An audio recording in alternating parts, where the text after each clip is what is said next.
Hello guys, আজকে আপনাদের মাঝে আরেকটি নতুন একটি ব্লগ নিয়ে চলে আসলাম। তো আজকে আমরা দাঁড়িয়ে রয়েছে একটা ভূতের বাড়ির সামনে।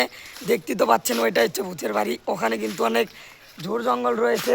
তো আমরা একটু দেখার চেষ্টা করব যে ভিতরে কি রয়েছে। তো আমরা এখন যাচ্ছি, আপনারা দেখতে থাকুন। আপনাদের জন্যই শুধু যাচ্ছি, তো না তো আমি যেতাম না। তো বন্ধুরা, আপনারা কিন্তু দেখতেই পাচ্ছেন এটা বাইরে থেকে কিন্তু খুব ভয়ঙ্কর। তো আমরা ভিতরে যাওয়ার মতো সাহস আমরা পাচ্ছি না। তো আমরা বাইরে থেকে দেখার চেষ্টা করবো, আপনারা দেখতে থাকুন। গাইস দেখুন, এখানে কিন্তু খুব ভয়ঙ্কর, আমার দেখতেই ভয় লাগতেছে। দেখেন গাইস, মাই গড, খুব অন্ধকার। আমি আপনাদের আরো ভালোভাবে দেখানোর চেষ্টা করতেছি।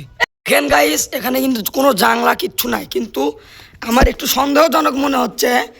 এখানে দেখেন অনেক বিড়ির ঠোঙ্গা এবং অনেক মানুষের পায়ের ছাপ রয়েছে। আমার বন্ধু কিন্তু গাইস খুব ভয় করে। যা, আমি নামতেছি।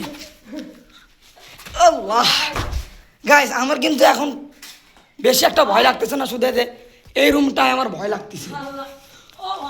দেখেন গাইস, ও মাই গড, এটা কিন্তু অনেক। এই যে আর একটা রুম রয়েছে। আমার মনে হচ্ছে গাইস, এখানে যত নেশাখোর রয়েছে সবাই হয়তো এখানে আসে। তো এখানে ভয়ের কোনো কারণ নেই। দেখুন ওইদিকেও,